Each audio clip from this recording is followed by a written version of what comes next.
Mural dalam perjalanan seni lukis tidak bisa dilepaskan dari zaman prasejarah. Kira-kira 31.500 tahun silam, ketika ada lukisan di gua di Lascaux, selatan Prancis.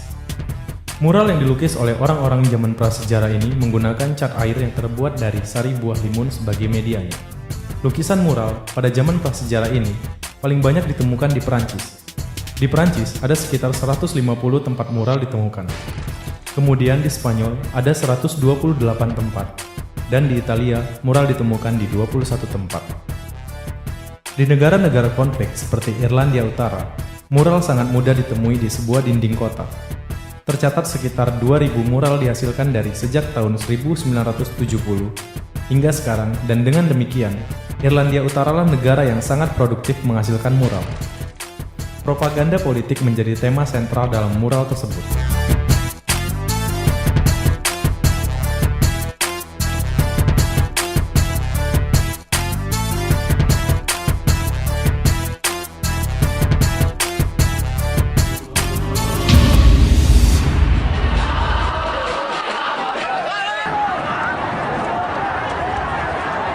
Mural modern di Indonesia berkembang pesat pada masa awal kemerdekaan. Saat itu, pengguna mural sebagai pembakar semangat rakyat untuk berjuang. Maka dibuatlah banyak mural bertema nasionalisme. Pada masa Orde Baru, mural lebih banyak dibuat untuk berkampanye pembangunan atau proyek pemerintah dalam ruang publik. Ruang publik selalu menggemaskan dan wajar jika jadi rebutan, baik secara ekonomi, sosial, maupun kultural. Padahal sejatinya, ruang publik adalah balai kota, tempat bercakap yang hangat bagi semua. Untuk dari pemerintah sendiri, apa harapan pemerintah mengenai seni mural ini? Seni mural itu kan lukisan ya. Lukisan, ada lukisan yang rapi, ada lukisan yang salah. Dari pemerintah sih emang dilarang karena mengganggu keindahan kota gitu. Di pemerintah itu sudah mengatur itu larangan. Itu ada di Perda 8 tahun 2007, itu pasal 21 huruf A gitu. Jadi perorangan atau badan itu dilarang kecuali ada izin dari pemerintah daerah setempat. Sudah disebutkan oleh Bapak sendiri, itu untuk orang-orang yang diberikan sanksi itu biasanya ada wadah nggak untuk mereka dibawa kemana, ada disosialisasikan lagi? Kalau untuk mural sendiri, karena itu kan seni juga ya. Jadi kita kalau ada kegiatan, ada penertiban, dia lagi mencoret gitu, ketangkap tangan, kita akan proses di kecamatan. Terus dia itu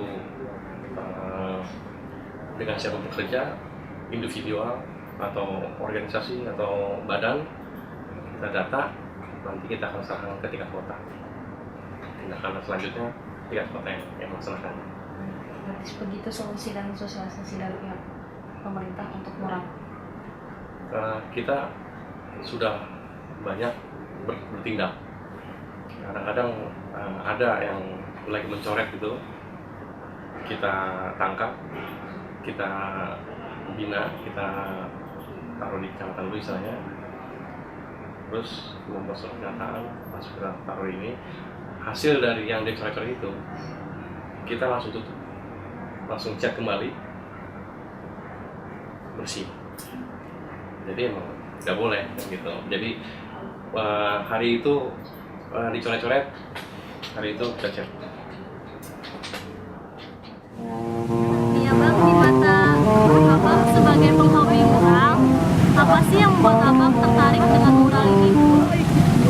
Sebelumnya kalau ya pertanyaannya membuat kenapa saya tertarik sama mural, ya karena tensinya aja di ruang lingkup umum, ruang lingkup besar, di mana orang-orang tuh langsung bisa ngelihat karya-karya saya, dan juga ya karena space-nya yang besar itu jadi kita kan biasa gambar tuh ada medianya misalnya kertas ukuran berapa, tapi kalau misalnya di mural sendiri ya dengan media tembok yang cukup besar dalam hitungan meter, ya kita bisa gambar di situ, dan ya di situ sih tegangnya di situ, misalnya serunya di situ, juga ditambah beberapa keseruan lain kayak misalnya lingkungan sosialnya, lingkungan di sekitar tempat saya membuat mural itu, kayak seperti itu sih. Terus di mata abang, mural sendiri itu apa sih bang? Kalau mural sendiri itu merupakan buat saya sih, buat saya pribadi mural itu ya bukan seperti vandalisme gitu ya, misalnya kayak coret-coretan sekedar biasa gitu. Tapi menurut saya sendiri mural ya bagi saya kayak cuman obrolan biasa aja, obrolan biasa antara si pemural dengan lingkungan sosial di sekitarnya. Seperti misalnya kadang kita sering lihat ada hati-hati atau mungkin ada suara-suara rakyat gitu mungkin di situ. Jadi kayak menurut saya setiap obrolan dan setiap mural itu sama lah fungsinya, seperti cuman kayak kita ngobrol harian biasa tapi medianya media visual, kayak gitu aja sih. Jadi ya bagaimana caranya kita bisa ngobrol langsung sama orang banyak, sama khalayak ramai dengan bahasa visual gitu sih. Harapan dari abang sendiri nih buat mural ke depannya dan buat muralnya. Kalau buat mural ke depannya ya yang pasti kalau dari segi mural sendiri ya mengalami perkembangan lah, terutama di ranah lingkup ruang Indonesia sendiri gitu ya. Coba misalnya lebih banyak teman-teman yang hobi bermural lagi untuk bisa lebih apresiasi lagi di tempat-tempat jalanan. Misalnya kita kan banyak banget yang bersaing sama tempat-tempat kayak tembok-tembok jalanan yang diisi sama ini kayak telco kayak provider gitu. Misalnya kalau bisa kita ya lebih menghiasi itu daripada dengan kreativitas daripada dengan advertising, dengan di pengiklanan gitu. Dan kalau misalnya buat pemuralnya sendiri ya, kalau harapan saya buat pemuralnya sendiri ya lebih kreatif lah, terus juga lebih kreatif dan kalau bisa, kalau saran saya ya make art not vandal gitu. Jadi buat seni aja, jangan buat vandal, kayak blockbusteran, terus kayak yang pakai fire extinguisher, terus juga yang pakai cuman ngetek nama gitu. Menurut saya sih ya itu terserah ya, tapi kalau menurut saya lebih baik kamu ya membuat gambar aja ya, gambar yang bagus gitu, supaya orang yang lewat juga bisa nikmatin daripada cuman coret-coret biasa. Tahu soal mural nggak sih? Tahu. Tahu mural. Kalau menurut Mas sendiri ini pendapat Mas tentang mural itu gimana? Ya pendapat saya ya lumayan bagus ya, mengkreasikan diri di tembok-tembok sekitar Jakarta. Menurut saya itu menunjukkan kreativitas. Ya cukup bagus ya, biar mereka terobsesi tentang mural itu sendiri. Oke, Masnya sendiri. Kalau menurut saya sih sebaiknya jangan di pinggir-pinggir jalan. Jadi itu agak bagus juga sih.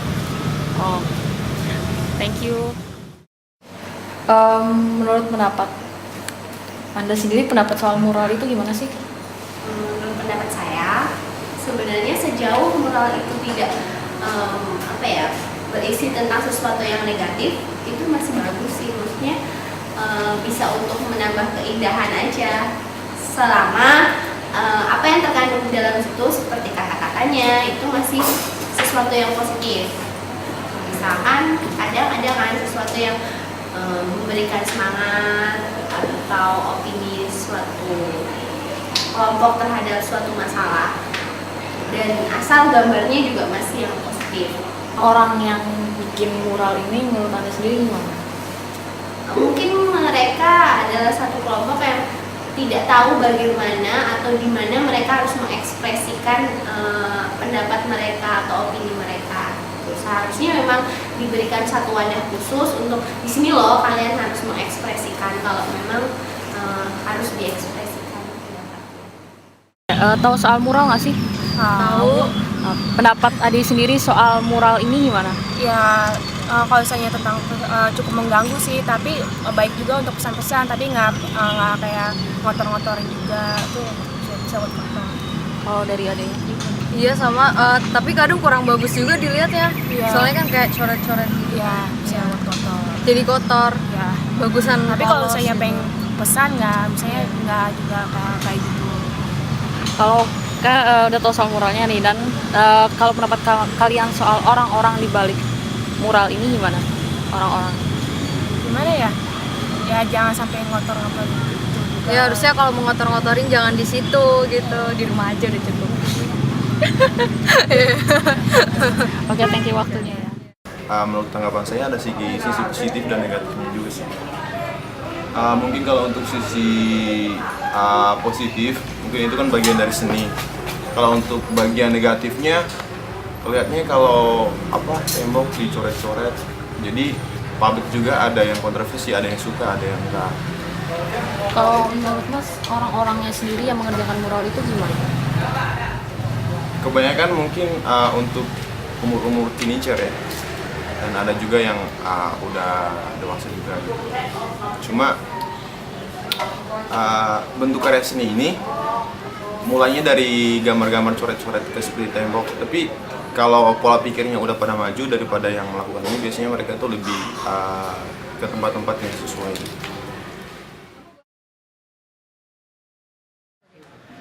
Kalau dari saya sih, sebenarnya mural itu ada dua sisi. Ada yang izin atau legal, sama ilegal yang nggak izin. Jadi istilah sekarang ini anak-anak muda bilangnya mau ngebom. Nah, itu emang tanpa izin. Mungkin itu biasanya mengusung tema-tema protes atau mungkin isu-isu yang berkembang dari si pribadi si senimannya, entah itu protes sama masyarakat atau protes sama orang atau mungkin protes sama si pemerintah itu sendiri. Nah, saya mungkin nggak setuju dengan kebijakan dan lain-lainnya. Di satu lagi dari sisi positif, biasanya ilegal, biasanya dia punya hubungan atau punya izin, bisa kerjasama dengan pemerintah juga, instansi pemerintah atau instansi yang ada di lokasi yang akan dia gambar. Biasanya temanya sudah pasti tema positif, izin, dan visualnya tentu lebih bagus. Tapi nggak menutup kemungkinan yang ilegal pun bagus. Mungkin itu. Jadi mungkin di sisi positif dan sisi negatifnya, legal dan ilegal aja. Ya. Sampai sekarang kan emang lokasi belum ada ya, khusus buat lokasi mural. Jadi pemerintah belum mengasih solusi di situnya. Jadi karena tidak ada wadahnya itu, mungkin si seniman berkreasi atau kesenian ya di tembok-tembok yang tembok umum milik pemerintah. Jadi karena emang nggak ada wadahnya, kalau mungkin seandainya si pemerintah punya wadah, tempat lokasi buat mural ada di sini, mungkin itu akan menjadi sebuah solusi yang bagus juga. Mungkin gambar-gambar akan lebih bagus karena diarahkan. Kalau sekarang kan memang terarah, jadi makanya banyak pemural yang protes atau mungkin ya gambar-gambarnya ya ilegal itu tadi, tanpa izin, dan akhirnya karena emang nggak izin, mungkin menurut pemerintah melanggar, akhirnya di-blok. Kalau menurut Bang Guntur sendiri, sebaiknya gimana sih solusi dari pemerintah dengan para pemural ini agar tidak terjadi sisa clash? Mungkin sudah ada dari instansi pemerintah, tapi dia nggak rutin. Kayak misalnya ada beberapa kali dari Pemda Jakarta Pusat, Timur atau Barat mengadakan kayak lomba-lomba seperti di flyover Rawamangun. Itu kan dia kerjasama dengan pemerintah. Flyover di Cikini itu jadi dari pemerintah, tapi itu kan dia nggak bertahan lama ya, sekitar beberapa hitungan bulan aja. Mungkin dari satu sisi, dari satu itu bisa dilanjutkan. Mungkin solusi kedua bisa ditaruh atau ditempatkan wadah, entah itu mungkin di Jakarta Pusat itu adalah sebuah lokasi yang boleh dimural oleh daerah, ada di sini, di Jakarta Timur tidak ada di sini. Misalnya taman mana disediakan tembok buat silahkan mencoret. Dua solusi ini bisa menjadikan sebuah wadah para muraler buat berkreasi.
Mural pada perkembangannya telah menjadi bagian dari seni publik yang melibatkan komunikasi dua arah.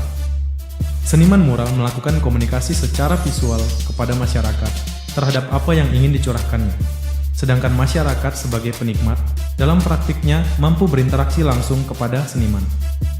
Hal ini semakin menunjukkan dalam seni mural bahwa interaksi tidak hanya dilakukan secara visual yang menganut pandangan seni adalah seni tanpa pertanggungjawaban yang pasti. Namun mural juga mampu mendekatkan dirinya sebagai seni yang berinteraksi juga secara verbal.